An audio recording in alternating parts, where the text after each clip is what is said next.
오늘은 믿음의 법으로 세상을 살아가기라는 제목으로 하나님 말씀 나누겠습니다.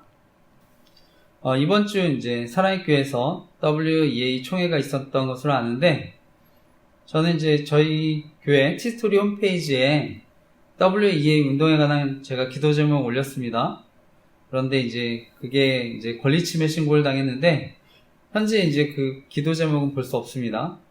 그런데 이제 교회 티스토리 홈페이지 대신에 또 블로그에 올렸었던 그 WEA 운동에 관한 기도 제목 보시고 또 기도해 주시기 부탁드립니다. 이 WEA 총회와 관련해서 저희 대한예수교 장로회 이번 가을에 있었던 합동 110회 총회에서 이 문제를 이제 헌의부에서 정치부로 넘기지 않고 신학부로 보내서 이제 1년간 연구한 것으로 결정한 것으로 알고 있습니다. 그래서 제가 이제 기도 제목 내용 추가해서 올렸는데 꼭 보시고 또 기도해 주시기 부탁드립니다. 그래서 정말 정치적인 문제가 아니라 하나님 뜻 가운데 정말 올바른 결정이 되도록 기도해 주시기 부탁드립니다. 무엇보다 다시 이 문제로 저희 교단이 분열되는 일이 생기지 않도록 관심과 기도 부탁드립니다.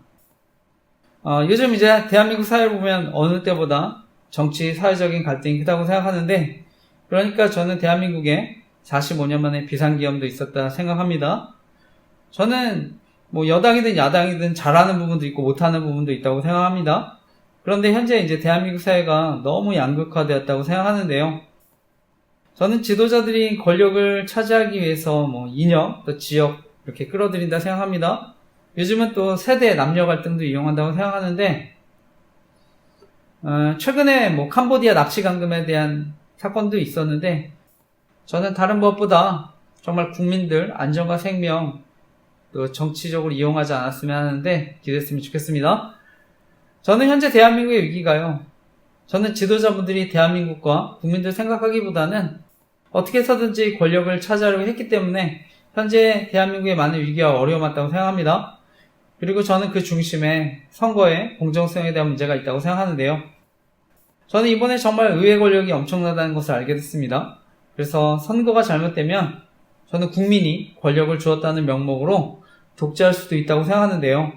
그래서 저는 궁극적으로 대한민국에 부정선거가 있다고 하면 더 이상 권력을 가진 사람들은 국민들 두려워하지 않는다 생각합니다. 그리고 그것은 여당이나 야당이나 다 마찬가지라 생각합니다. 그래서 결국은 국민들이 가장 큰 피해를 당할 수 있다고 생각하는데, 제가 교회 홈페이지 등에 대한민국에는 부정선거가 없었으면 좋겠습니다 라는 기도 좀 올렸습니다. 그래서 투표의 공정성이 회복되도록 함께 기도했으면 좋겠습니다.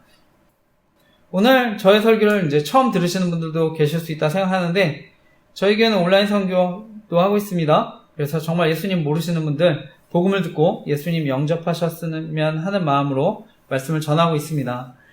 특히 유튜브 재생 목록에 보면 온 세상을 변화시킬 큰 기쁨의 좋은 소식이라는 또 재생 목록이 있는데, 제가 나는 특별 설교인데 예수님 모르시는 분들 꼭 또 설교 들어보시고 예수님 영접하셨으면 합니다. 그래서 정말 누군가에게는 삶을 변화시킬 놀라운 말씀이 될 줄 믿습니다. 그리고 저는 지금도 복음의 능력은 온 세상을 변화시킬 놀라운 큰 기쁨의 소식이 되는 줄 믿습니다. 그리고 저희 교회는 이제 큐티, 설교노트 또는 묵상노트, 그리고 감사일기 쓰기 권하고 있는데, 저는 경건의 훈련이 없으면 영적인 성장도 없다고 생각합니다.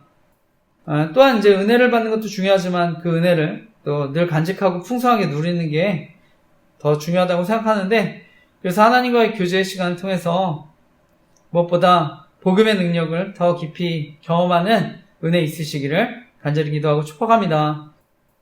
저는 과거 힘들었던 군생활 시절에 중보기도 모임을 통해서 하나님의 사랑과 인도하심을 경험하고요. 나중에 제대하고 나서 그해 2003년도 여름에 수련회에서 예수님 인격적으로 만나서 변화된 삶을 살게 되었다 생각합니다. 그리고 하나님이 이제 함께 하시는 것이 믿어지니까 그동안 힘들었고 어려웠던 그런 시절에 저 혼자가 아니었다는 것을 알게 됐는데요. 그리고 그때서부터 지금까지 하루도 빠지지 않고 이제 감사일기를 써오고 있습니다. 그리고 이제 그 이후에 또 싸이월드라고 하는 당시 미니 홈페이지에 복음도 전하고 말씀 묵상도 나누게 됐었는데요. 그리고 미디어의 중요성을 알고 미디어가 건강해야 합니다라는 글을 쓰기도 했습니다. 그 위에 하나님은 계속해서 저를 사용하셔서 미디어 사역의 열매를 맺게 해주신 줄 믿습니다. 그래서 지금도 저는 복음을 전하고요. 또 소외된 사람들 돕고 있는데, 저는 유튜브와 럼블에 주일 설교 올리고요. 네이버 카페와 블로그를 통해서 잘못된 뭔가 영성운동, 기타 이단 사이비 위험성 알리고 있습니다. 그리고 네이버에 이제 조직 스토킹, 생명 지킴이 카페를 통해 소외된 이웃들 돕고 있는데요. 그 밖에 이제 티스토리 홈페이지, 페이스북, 네이버 밴드, 그리고 인스타그램, 스레드 등의 기도 제목 나누고 있습니다. 그래서 계속해서 복음이 전해지고 소외된 사람들 도울 수 있도록 교회와 사역을 위해 기도해 주시기 부탁드립니다. 저는 특히 이단의 위험성에 대해서는 많이 알려졌지만 잘못된 복음과 영성운동의 위험성에 대해서는 잘 모를 수 있다고 생각해서 위험성 알리고 있습니다. 특히 저는 판교에 있는 김양재 목사님이 심호하시는 우리들 교회가 대표적으로 큐티 세미나 통해서 공개 제자백 훈련을 하고 있는 교회라서 위험성 알리고 있습니다. 저는 이런 공개 제자백 같은 훈련들이요, 저희 교회가 또한 알리고 있는 조직 스토킹 범죄에 이용당할 수 있다고 생각해서 위험성 알리고 있는데, 그래서 누군가에게는 약점이 돼서 사람을 노예로 만들 수 있다고 생각합니다. 그리고 나중에 이제 피해를 당해도 피해 사실을 알리지 못하고 오히려 협박당할 수 있다고 생각하는데, 그리고 여성들 같은 경우는 성범죄에 노출될 수 있다고 생각해서 위험성 알리고 있습니다.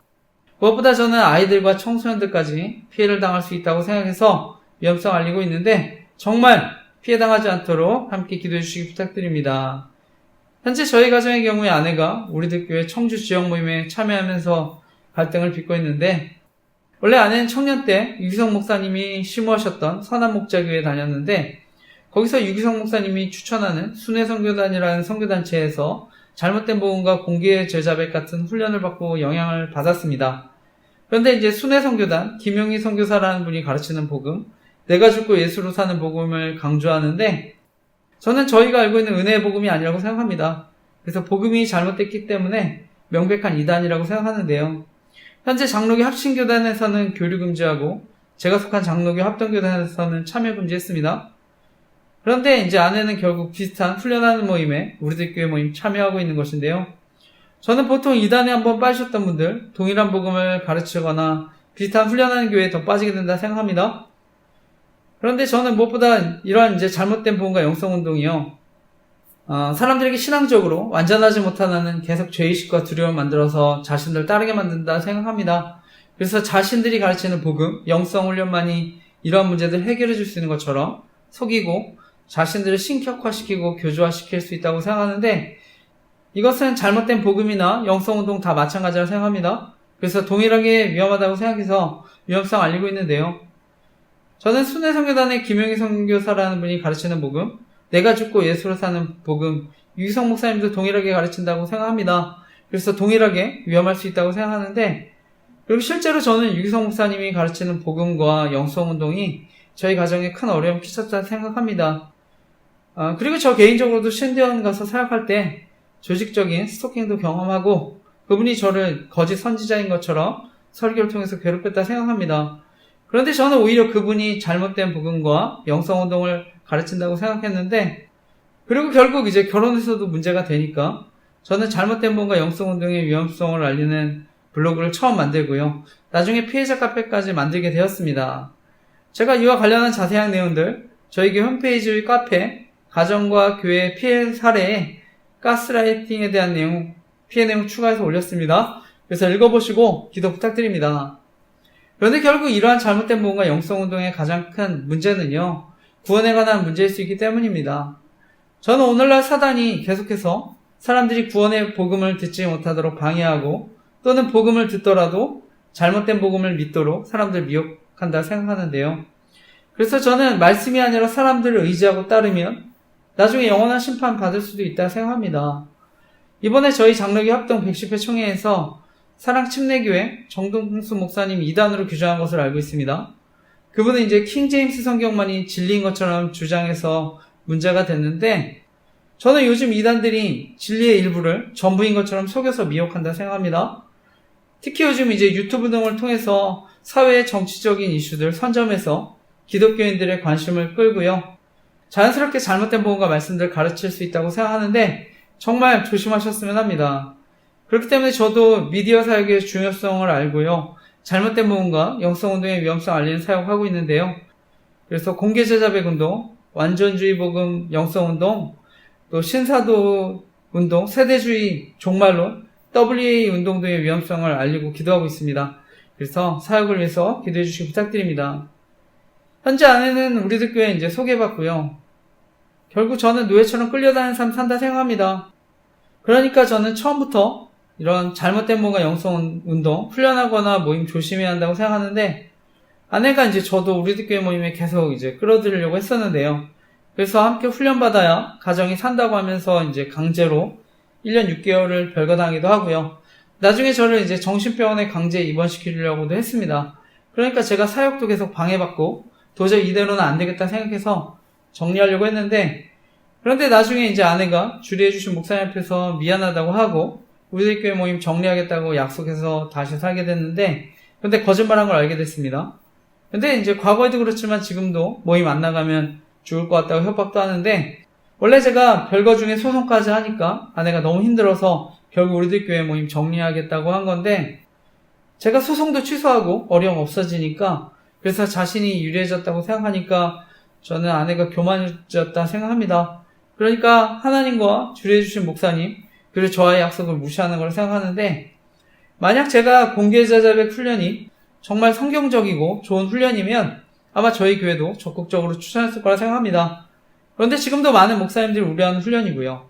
저도 신앙 양심상 앞으로 문제가 될 수 있다는 것을 알기 때문에 결코 추천할 수 없는 훈련인데, 그런데 이번에 이제 주례해 주셨던 박영경 목사님, 아내가 너무 힘들다고 연락하니까 결국 이제 아내에게 합의한 내용과는 다르지만 우리들 교회 목장 모임에 참여한다 하더라도 관여하지 않겠다 얘기하신 것을 아는데, 저는 무엇보다 저희 아이가 아내에게 신앙적으로 영향을 받을 수 있기 때문에 그것이 가장 큰 걱정이라서 기도하고 있습니다. 그리고 아내가 학원에서 아이들 가르치는데 영향을 끼칠 수 있다고 생각해서 기도하고요. 주변 사람들도 피해를 당하지 않으셨으면 하는 마음으로 알리고 기도하고 있습니다. 그래서 정말 간절히 기도해 주시기 부탁드립니다. 그리고 결혼해서 알게 됐지만 이미 처가댁에서도 공개 제자백 하면서 복음을 전해서 큰 문제를 일으켰던 것으로 알고 있습니다. 그 이후에도 아내는 계속해서 이제 자신의 믿음과 신앙 인정해주는 것에 계속 빠지게 된다 생각하는데, 현재 이제 상담하는 권사님, 목사님이 자신을 지지해준다고 하는데, 저는 정말 주변에 좋은 교제권 주시도록 기도해 주시기 부탁드립니다. 저는 이러한 피해를 겪는 당사자들, 가족들, 그리고 사랑하는 이웃들 아니면 정말 그 고통을 이해하기 어렵다 생각하는데요.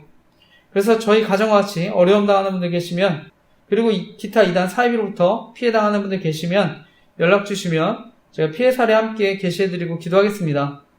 그리고 우리 주변에 많은 이단들이 또 활동하고 있는데, 특히 이제 신천지 같은 경우는 저희 교회에 경고문이 있어도 계속 신문 등을 두고 가더라고요. 그래서 저는 무엇보다 오늘날 젊은이들, 청소년들이 이런 이단들 빠지고 미혹되는 게 너무나 안타까운데, 어려움 당하시는 분들, 또 가정이 있으면 기회가 되면 제가 함께 예배도 드리고 성경도 공부했으면 하는데, 사역을 위해서 기도해 주시기 부탁드립니다. 그리고 이제 서두에 이미 나눴지만 저희 교회는 또한 WEA라고 하는 세계복음주의연맹 운동 위험성을 알리고 있습니다. 저는 복음주의라는 이름으로 혼합된 믿음과 신앙운동으로 사람들 미혹할 수 있다 생각하는데, 과거 이제 WCC라고 하는 교회 일치 운동과 마찬가지로 위험할 수 있다고 생각해서 위험성을 알리고 있는데요.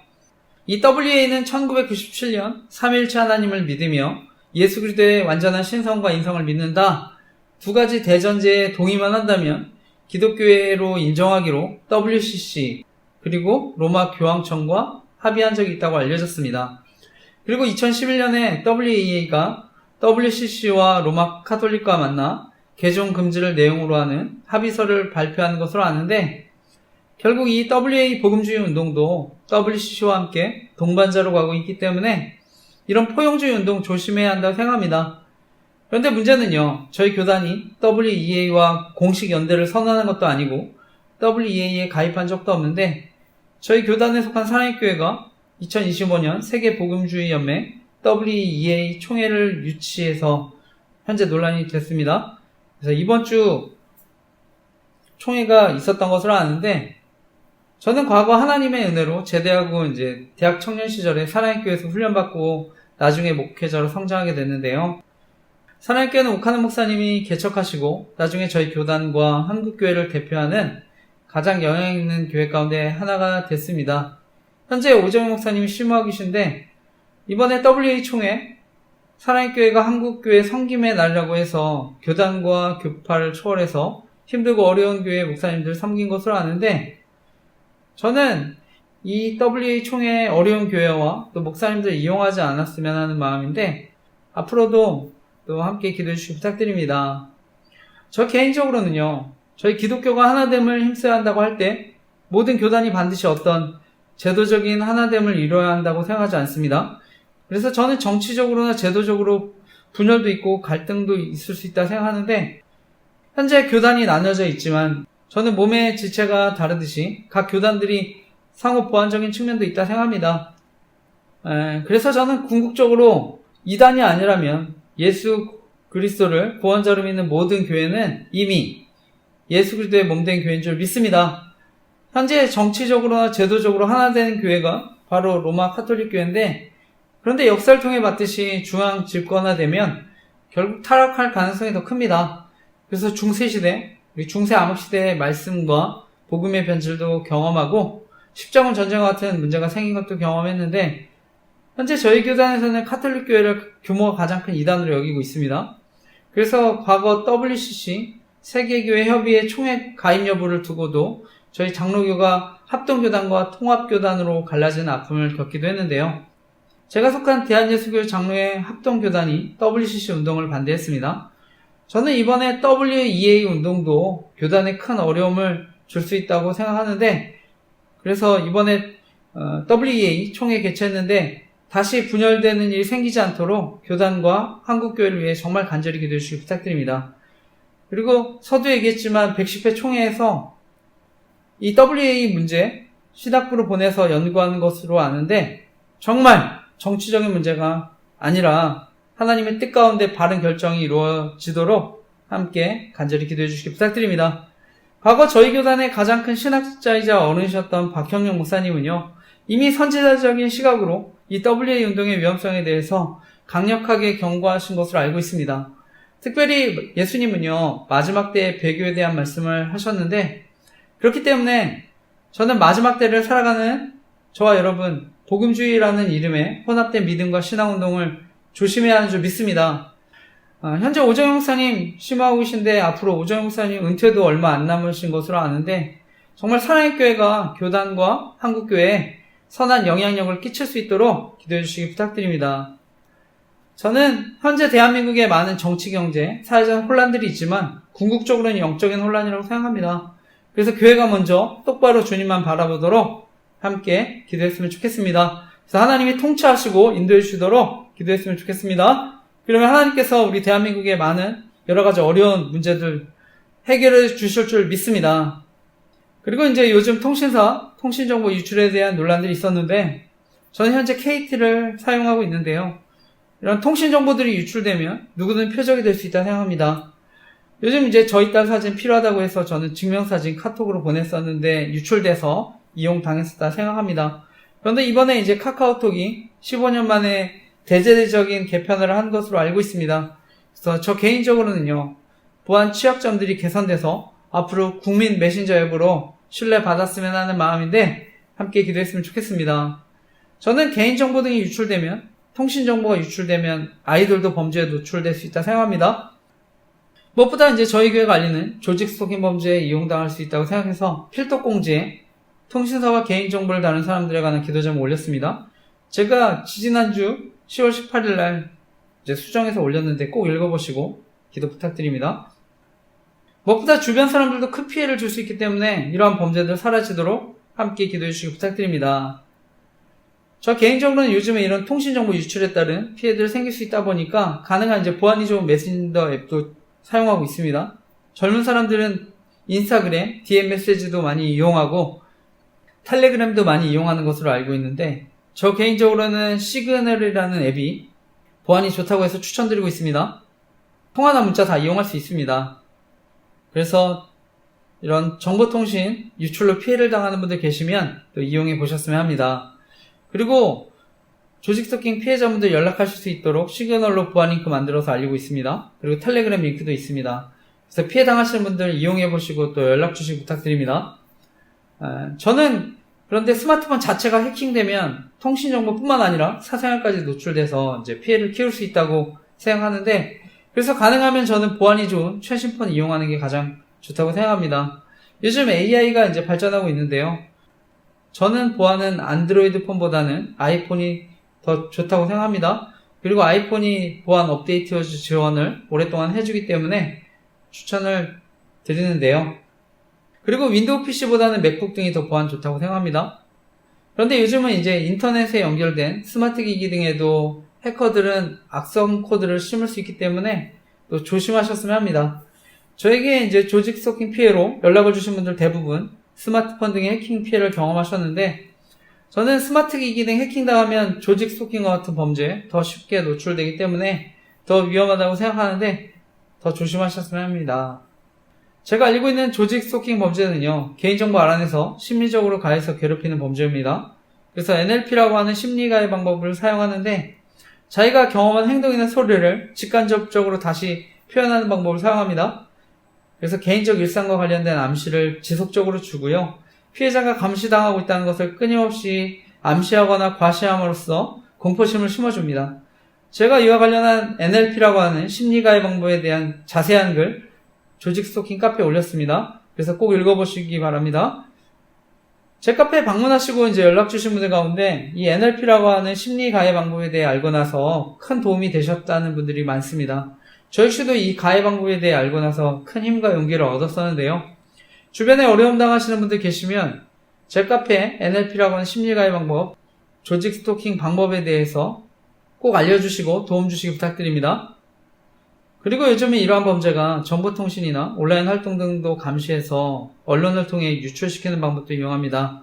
그래서 방송이나 연예인 뉴스기사, 사회적 이슈나 사건들을 이용해서 심리적으로 가해하고 괴롭히는 방법도 사용할 수 있는데, 요즘은 유튜브와 같은 플랫폼 광고, 추천 영상을 통한 사이버 스토킹도 이루어질 수 있다고 생각합니다.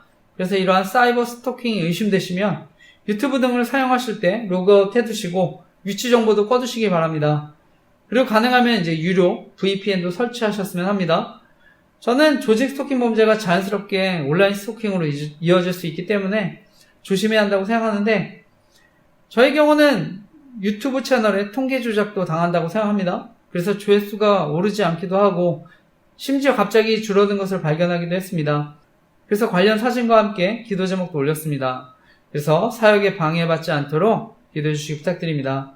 그런데 무엇보다 조직 스토킹 범죄가 정말 교묘하고 지능적인 것은요, 가까운 사람들 이용해서 정보를 알아내거나 여러 가지 힘들고 곤란한 상황을 연출할 수 있는 데 있다고 생각합니다.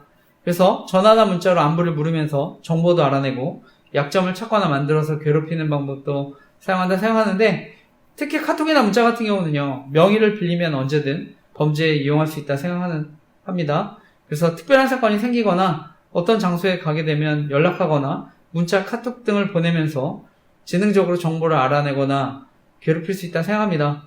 결국 제가 이러한 범죄를 알리는 가장 큰 이유는요, 사람들과의 관계를 파괴하고 심지어 생명을 빼앗을 수 있는 심각한 범죄라서 위험성을 알리고 있습니다. 그래서 사람들 사이 신뢰를 무너뜨리고 이간질 시키는데, 저는 언론을 통해서도 이간질할 수 있다 생각합니다. 그래서 저는 믿고 신뢰할 만한 가족, 친구, 이웃들도 이용할 수 있기 때문에 결국 피해자들이 극단적인 선택도 하게 만들 수 있다고 생각을 합니다. 그런데 저는 가해자들 역시 역정보로 더 큰 범죄에 이용되고 나중에 약점이 잡혀서 언제든 피해자가 될 수 있다고 생각하는데, 그리고 여성 가해자의 경우는요, 역정보로 성범죄에 노출돼서 피해를 당할 수 있다 생각합니다. 특히 오늘날 묻지마 폭행과 살인 같은 심각한 보복 범죄도 일어날 수 있기 때문에 처음부터 가담하지 않으셨으면 하는 마음인데 함께 기도했으면 좋겠습니다. 현재 피해자분들 가운데서는요, 과거 자신의 잘못이나 약점으로 인해서 피해 사실을 알리기 두려워하시는 분들도 계신 것으로 알고 있습니다. 특히 여성들 같은 경우는 피해 사실을 알리면 성적인 수치심 등으로 괴롭힘 당한다 생각하는데, 저는 언론을 통해서도 성적인 조롱과 괴롭힘 당할 수 있다 생각합니다. 그리고 제가 이제 카페에 올렸지만 연예 조작을 통한 범죄로 의도적으로 접근해서 성적인 놀잇감을 삼을 수 있다 생각하는데, 그래서 조심하셨으면 합니다. 특히 저는 요즘 조직 스토킹 범죄가 아동 청소년들까지 표적으로 삼을 수 있다고 생각하는데, 그래서 과거 N번방과 같이 조직적인 성범죄 피해자들 언제든 생길 수 있다 생각합니다. 저는 이미 대학 청년 시절에 싸이월드의 정보통신 범죄를 이용한 성범죄에 대해서 오랫동안 경고했었습니다. 그래서 앞으로 엠번방과 같은 조직적인 성범죄 피해자들 언제든 생길 수 있다고 생각하는데 피해자분들이 이러한 피해를 당하지 않도록 기도했으면 좋겠습니다. 그런데 피해를 당하시는 분들도 주변에 피해 사실을 적극적으로 알리셨으면 합니다. 계속해서 이제 나쁜 소문을 만들고요. 위축시키고 몰입시킬 수 있기 때문에 추가적인 피해를 당하지 않으시도록 주변에 알리셨으면 합니다. 그리고 도움이 필요하신 분들 계시면 저에게 연락 주시기 부탁드립니다. 결론적으로 전문가들은요, 스토킹 범죄가 성폭행 또는 살인사건의 전조적인 행위고 예비적인 행위가 될 수 있기 때문에 가볍게 여기지 말아야 한다고 경고하는데, 그래서 특히 정보를 다루는 사람들이 조직 스토킹 범죄에 가담하는 경우 더 강하게 처벌하는 법안 만들어줄 수 있도록 기도했으면 좋겠습니다. 무엇보다 주변 사람들까지 큰 피해를 줄 수 있는 심각한 범죄이기 때문에 이러한 범죄들 가담하는 사람들 처벌도 받고 사라지도록 함께 기도했으면 좋겠습니다. 그래서 정말 대한민국이 안전하고 행복한 나라가 되도록 함께 기도해 주시기 부탁드립니다. 그런데 저는 영적 지도자들도 설교를 통해서 동일하게 범죄에 가담할 수 있다고 생각합니다. 그래서 개인정보나 사생활 정보 이용해서 설교를 통해서 교묘하게 조롱하고 괴롭힌다 생각하는데, 저는 대학 청년 시절에 이제 이러한 범죄에 대해서 알고 나서 제가 싸이월드라고 하는 미니 홈페이지에 이러한 글도 올리기 시작했습니다. 그때 이미 영향 있는 목사님들과 담임 목사님들이 범죄에 가담할 수 있다는 것을 알게 됐는데, 그래서 제가 하나님 앞에 이런 피해자들을 돕는 목회자가 되게 해달라고 간절히 기도했는데, 저는 하나님이 그 길을 인도해 주셨다고 믿습니다. 그래서 저는 목회자들이 조직 스토킹 범죄에 가담하는 것, 그리고 이와 관련된 권력형 성범죄에 저지르는 것은, 저는 아무리 목회자가 큰 약점이 잡혀 이용당한다 하더라도 사람들이 하나님부터 떠나게 만드는 영적인 살인이라고 생각하고 있습니다. 그래서 제가 조직 스토킹 생명지킴이 카페를 만들어서 복음을 전하고 사람들을 돕고 있는데요. 넷플릭스의 나는 신이다에 이어서 나는 생존자다라는 다큐가 방영됐습니다. 이 다큐에 보면 이단으로 인한 조직 스토킹과 권력형 성범죄 피해를 당한 여성에 대한 이야기가 나오는데, 여기에 보면 고위 공무원들까지도 가담해서 이단의 교주를 돕는 것을 보는데요. 그런데 저희 교단에서도 성범죄를 저질러서 큰 무리를 일으켰지만 다시 개척해서 목회를 하는 전병욱 목사님이라는 분이 계십니다. 현재 대법원에서 업무상 위력에 의한 추행 또는 기습추행으로 형법 제298조의 강제추행죄에 해당한다는 판결을 받으신 것으로 알고 있습니다. 저는 과거 수많은 피해자들의 증언과 피해 정황들이 다 있었지만 권력과 힘이 있으니까 다시 개척하셨다고 생각하는데, 저는 연세대학교를 재학 중이시거나 졸업하신 분들에게는 죄송한 말씀이지만 이분이 연세대학교 경영학과를 졸업하신 분이라서 더 큰 힘과 권력을 가지게 되었다 생각합니다. 그러니까 또 언론을 통해서 자신의 성범죄를 저는 피해자들 또 재판부의 책임으로 돌리고 보호를 받는다고 생각하는데요. 저는 과거에 조직 스토킹 범죄와 관련해서 또 이분에 대해 싸이월드에 글을 올리기도 했습니다. 그리고 이분과 관련해서 당시 저희 대학부 담당 목사님과도 상담을 했었는데, 그런데 그분도 이제 연세대학교를 졸업하신 목사님이셨는데 당시 도움과 공감을 받지 못해서 힘들었습니다. 어쨌든 저는 이후에도 계속해서 큰 어려움을 겪었다 생각하는데요. 특히 언론을 통해서 오히려 제가 성범죄자 이미지로 계속해서 낙인을 찍히는 괴롭힘 당했다 생각합니다. 그래서 저와 같은 피해자들이 생기지 않으셨으면 하는 마음으로 조직 스토킹과 이와 관련된 성범죄의 위험성을 알리고 있습니다. 그래서 목회자들의 권력형 성범죄에 관한 기도 제목 올렸는데 보시고 기도 부탁드립니다. 그런데 제가 이런 조직 스토킹과 권력형 성범죄의 위험성을 알리면 저는 지금도 영향 있는 목사님들 가운데 설교를 통해 사역을 방해하고 조롱하는 분들 계신다 생각합니다. 실제로 저에게 이제 조직 스토킹 피해로 상담하는 분이 계셨는데 설교를 통해 피해자분을 조롱하고 괴롭혔다 생각합니다. 특히 대형교회 목사님의 경우는요, 많은 분들이 설교를 듣기 때문에 훨씬 더 영향력이 크다고 생각을 하는데요. 그래서 피해자들이 더 큰 어려움 당할 수 있다 생각하는데 더 큰 피해 당하지 않도록 기도해 주시기 부탁드립니다. 저는 교회는 함께 웃고 함께 우는 공동체가 되어야 한다고 생각하는데 정말 간절히 기도해 주시기 부탁드립니다. 결론적으로 저는 이러한 심각한 범죄들이 허용되고 오히려 보호받는 것은요, 결국 교회를 조롱하고 복음이 전해지지 못하도록 방해하는 사단의 큰 계략이라고 생각합니다. 무엇보다 목회자들이 범죄에 가담하는 것은요, 사회에 더 큰 악영향을 끼친다고 생각하는데 정말 이러한 범죄들 사라지도록 기도해 주시기 부탁드립니다.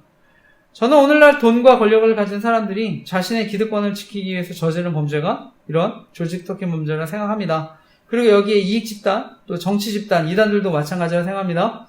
그래서 언론을 통해 사람들 속이고 선동한다고 생각하는데 저의 경우에 할 수만 있으면 설교나 사역 정보들 알아내서 자신들의 이익과 정치적인 공작에 이용하려 한다 생각합니다.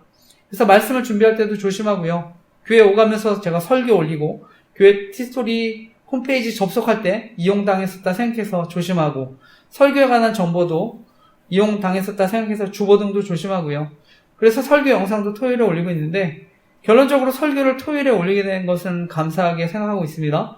그래서 하나님이 어떻게 인도해 주셨는지를 또 돌아볼 수 있어서 너무 감사한데 어쨌든 저는 지금도 제가 이 자리에 설교하지만 제 설교 지금 엿들을 수 있으면 언제든 또 이용당할 수 있다 생각합니다.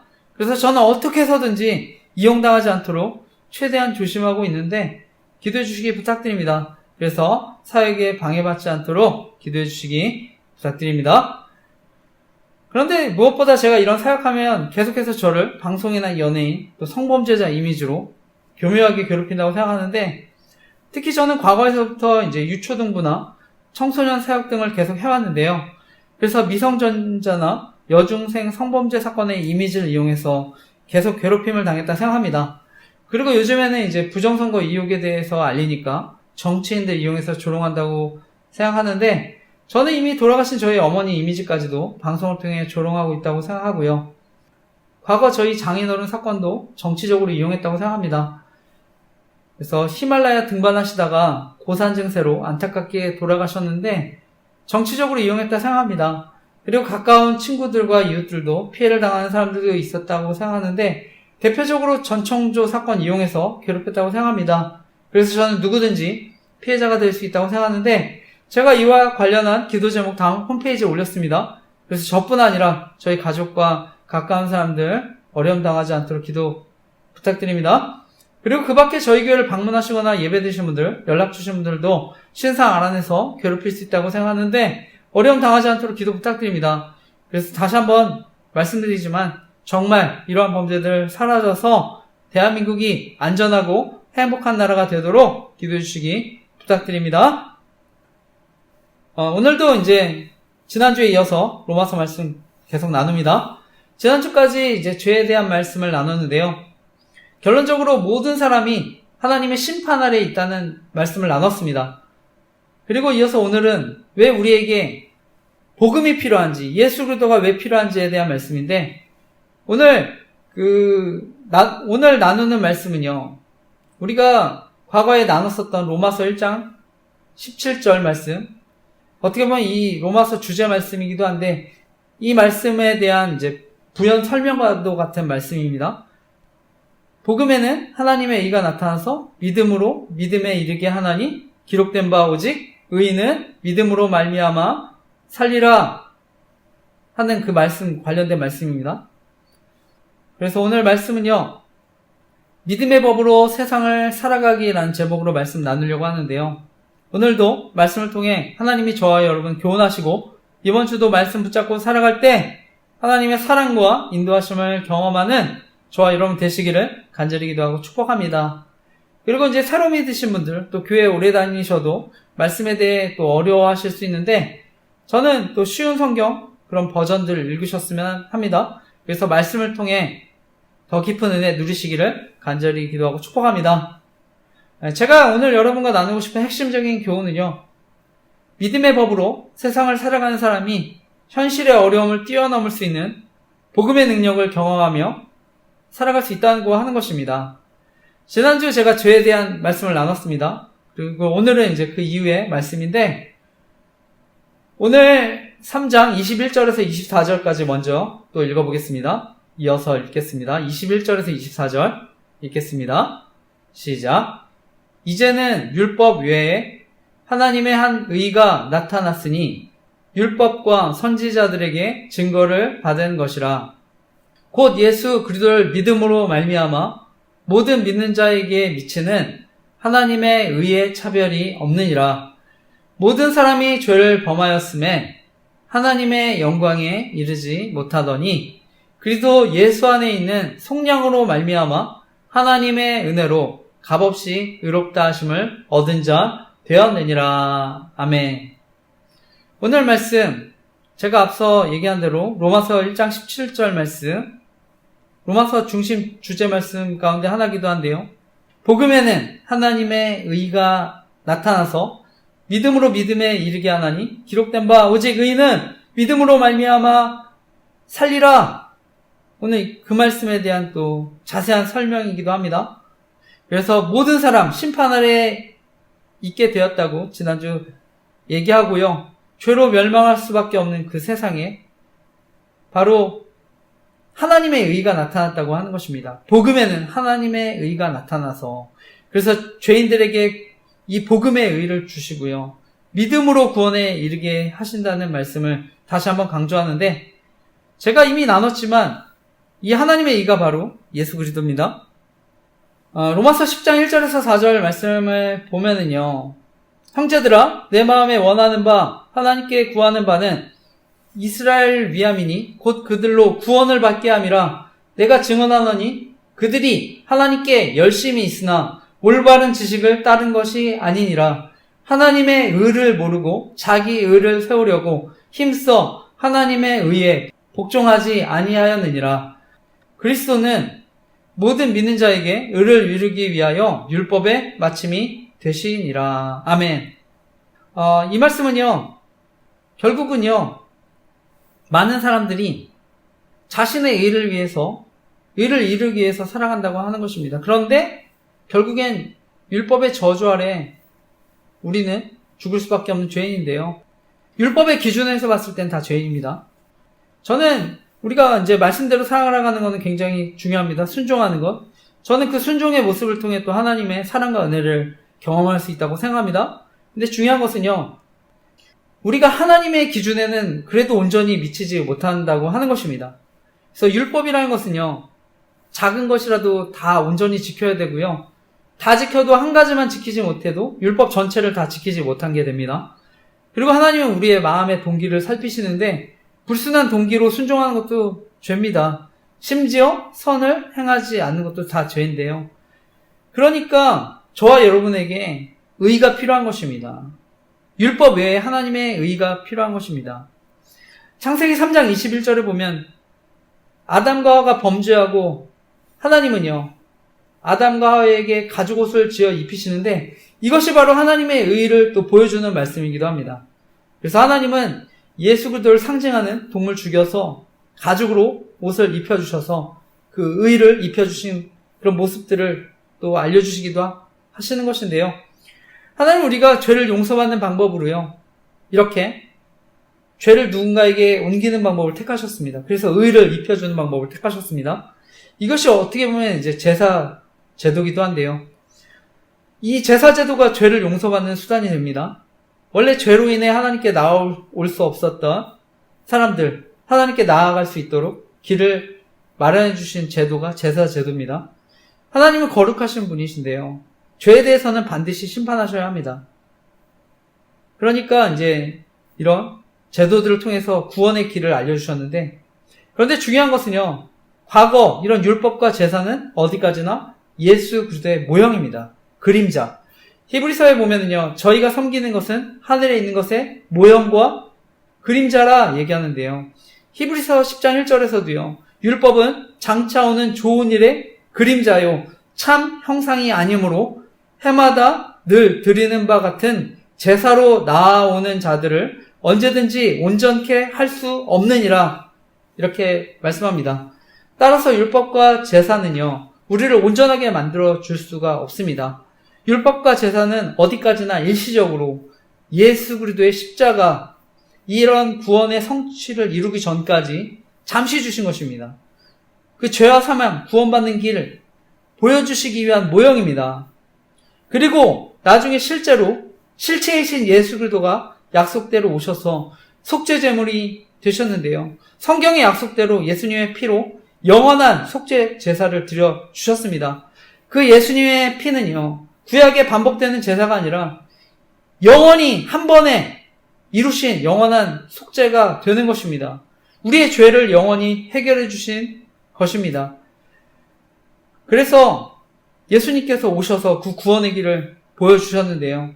바로 예수님이 인간이 받아야 할 형벌을 대신 받으신 것입니다.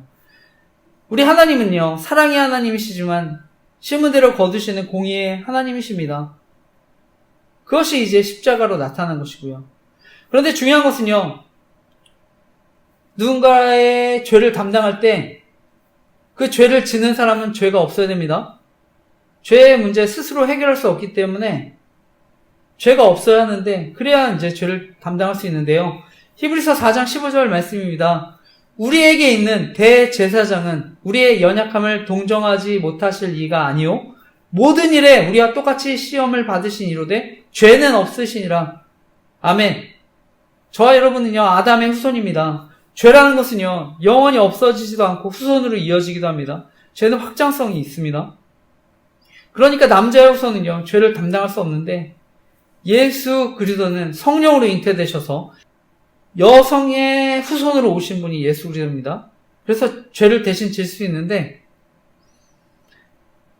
바로 죄 없으신 예수님이 그러니까 대속물로 오신 것입니다. 그 말씀이 이미 창세기 3장 15절 말씀에 예언되어 있는데, 창세기 3장 15절 말씀입니다. 내가 너로 여자와 원수가 되게 하고 내 후손도 여자의 후손과 원수가 되게 하리니 여자의 후손은 내 머리를 상하게 할 것이요 너는 그의 발 뒤꿈치를 상하게 할 것이니라 하시고. 아멘. 아담과 하와가 범죄하고 나서 하나님이 아담과 하와에게 주신 약속입니다. 여자의 후손이 사단의 머리를 상하게 할 것이다. 바로 예수 그리스도가 여자의 후손으로 오셨기 때문에, 유일하게 여자의 후손으로 오셨기 때문에 사단의 머리를 상하게 하신 것입니다. 사단의 권세를 이기신 것입니다. 그리고 죄를 담당해 주신 것입니다. 예수라는 이름의 뜻도요, 구원자고요, 자기 백성을 죄에서 구원할 자라는 뜻입니다. 그러니까 처음부터 예수님은요, 우리 죄 문제를 해결해 주시기 위해 우리를 위해 오신 분이십니다. 24절에 바로 이러한 방법을요, 예수 그리스도의 속량이라고 하는 것입니다. 이 속량, 원래는 이제 노예 시장에서 쓰던 용어라고 하는데요, 값을 주고 노예를 사서 해방시키는 것을 또 의미합니다. 그래서 예수님이 우리의 죄값을 치르시고 예수 그리스도를 믿는 사람들을 구원해 주신 것입니다. 해방시켜 주신 것입니다.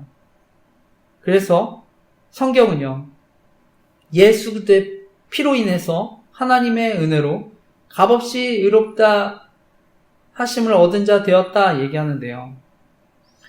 그리고 그 이어지는 말씀이 그 은혜를 바로 누리는 방법에 대한 말씀입니다.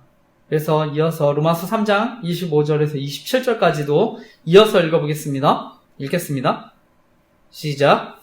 이 예수를 하나님이 그의 피로써 믿음으로 말미암는 화목 제물로 세우셨으니 이는 하나님께서 길이 참으시는 중에 전에 지은 죄를 간구하심으로 자기의 의로우심을 나타내려 하심이니 곧 이때 자기의 의로우심을 나타내사 자기도 의로우시며 또한 예수 믿는 자를 의롭다 하려 하심이라. 그런즉 자랑할 때가 있느냐? 있을 수가 없느니라. 무슨 법으로냐? 행위로냐? 아니라 오직 믿음의 법으로니라. 아멘.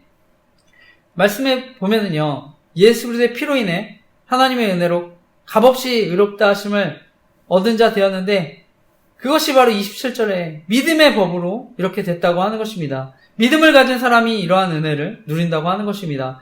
믿음을 가진 사람이 예수 그리스도를 통해 속량의 은혜를 누린다고 하는 것입니다. 중요한 것은요, 예수께서 우리를 위해서 십자가의 죄를 대신 지셨기 때문에 화목을 이루어 주셨기 때문입니다. 그래서 예수님이 화목제물이 되신 것인데요, 그 25절에 나오는 믿음으로 말미암는 화목제물이 되셨다고 25절에 그래서 표현하는데, 구약 성경에 보면은요, 성막 안에 지성소라고 하는 이제 언약궤 법궤가 있는데, 이 법궤의 상자, 그 위에는요, 그룹이라고 하는 천사 둘이 이렇게 마주보고 날개로 이렇게 덮고 있습니다. 그 언약궤 상자 그 뚜껑, 그 속죄소가 됩니다. 이것이 그 화목제물의 개념, 여기 속죄소에서 나온 것인데, 예수님의 피가 그 속죄소 위에 뿌려질 때 바로 하나님께서요, 그 피를 보시고 용서해 주시고 화목하게 해주신다고 하는 것입니다. 원래 인간은요, 죄로 인해서 하나님과 이렇게 가로막혀 있었습니다. 그래서 이사야 59장 2절에 보면 오직 너희 죄악이 너희와 너희 하나님 사이를 갈라 놓았고 너희 죄가 그 얼굴을 가리어서 너에게서 듣지 않으시게 함이니라 말씀하는데요. 하나님은요, 거룩하시고요, 본성상 모든 죄를 미워하십니다. 그리고 우리는요, 본질상 진노의 자녀인데요. 그러니까 우리는 하나님과 화목할 수 없는 존재인데 예수 그리스도가 화목 제물이 되셔서 하나님과 우리의 관계를 회복시켜 주신 것입니다. 그리고 이어지는 오늘 마지막 말씀도 우리의 믿음을 강조하는 말씀인데 오늘 마지막 말씀도 함께 읽어보겠습니다. 로마서 3장 28절에서 31절까지 마지막 말씀도 같이 읽겠습니다. 시작. 그러므로 사람이 의롭다 하심을 얻는 것은 율법의 행위에 있지 않고 믿음으로 되는 줄 우리가 인정하노라. 하나님은 다만 유대인의 하나님이시냐 또한 이방인의 하나님은 아니시냐 진실로 이방인의 하나님도 되시느니라. 할례자도 믿음으로 말미암아 또한 무할례자도 믿음으로 말미암아 의롭다 하실 하나님은 한 분이시니라. 그런즉 우리가 믿음으로 말미암아 율법을 파기하느냐? 그럴 수 없느니라. 도리어 율법을 굳게 세우느니라. 아멘. 말씀해 보면은요, 이방이나 유대인이나 누구나 심판을 받는다고 하는데 마찬가지로 유대인이나 이방이나 누구나 믿음으로 의롭게 또한 된다고 말씀합니다. 구원을 받는데 필요한 것은 믿음이라고 얘기하는 것입니다.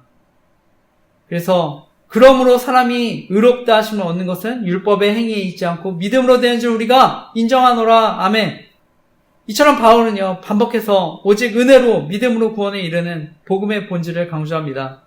그리고 믿음으로 반응하는 사람, 하나님의 일을 덧입고 믿음에서 믿음에 이르는 능력을 경험하는데요. 그러니까 또 이 땅에서도 천국의 기쁨을 경험하고 살아갈 수 있는데, 저는 오늘날 살아갔는데 정말 기독교인으로 살아간다는 건 정말 힘든 세상이라고 생각합니다. 무엇보다 세상이 너무나 악한데, 그러니까 교회도 점점 또 세상을 저는 닮아가는 모습들이 있다고 생각합니다.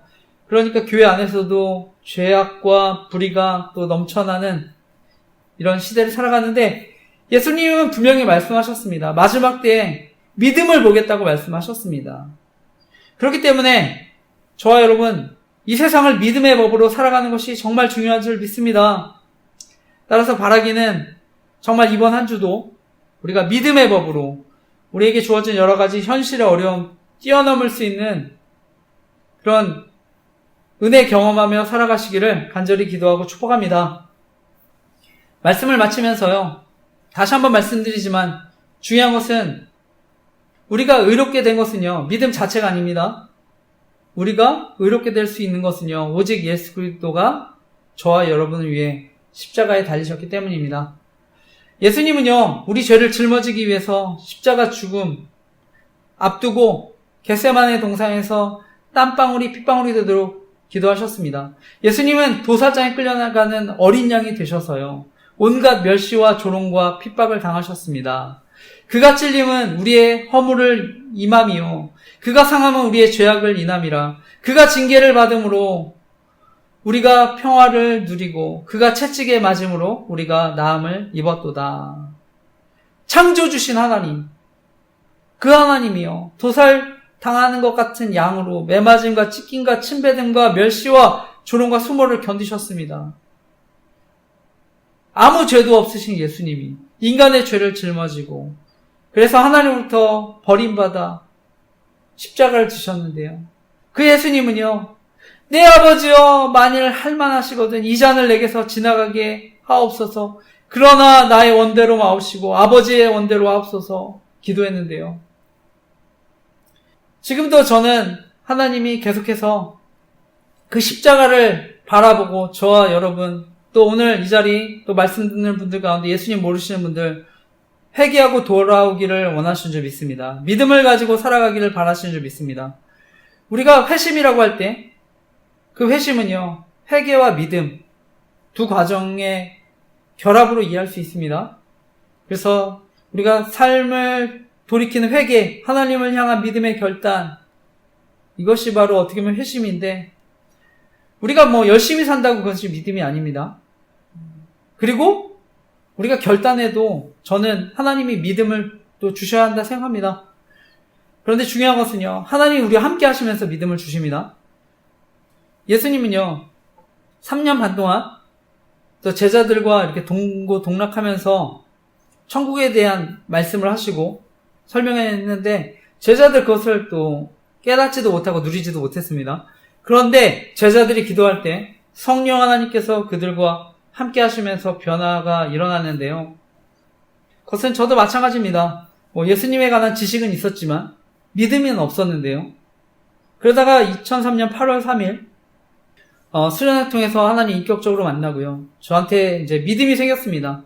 그러니까 하나님이 함께 하시는 것이 이제 저도 믿어지니까 그때서부터 또 제가 서두에 나눴듯이 계속 감사일기를 써오고 있는데, 저희 10대를 생각해보면, 그리고 제대하고 나서 이제 수련회 그렇게 참여하기 전까지 어떻게 보면 또 내성적이고 소심한 사람이었다 생각합니다. 그런데 하나님이 함께 하시면서 저는 새로운 삶을 살게 되었다 생각하는데요. 믿음이 생기면서 새로운 삶을 살게 되었다고 생각하는데, 저는 하나님이 사람마다 또 믿음을 주시는 방법은 다양할 수 있다고 생각합니다. 그래서 때로는 성령의 체험을 통해서 또 기도를 통해 사람을 통한 응답을 또 주실 때도 있고요. 말씀을 통해서 인도해 주시기도 하는데, 그러면 내가 믿으려고 해서 믿는 게 아니라 저는 믿어지게 되는 역사가 있는 줄 믿습니다. 하나님과 교제하는 가운데 저는 믿음의 역사가 나타나는 줄 믿습니다. 그래서 저희 교회는요, 큐티, 또 설교 노트 또는 묵상 노트 쓰기, 감사 일기 쓰기 운동 권하고 있는데, 저는 이러한 것들이 또 하나님과의 교제를 통해서 또 믿음이 또 성장하는 또 도구가 되는 줄 믿습니다.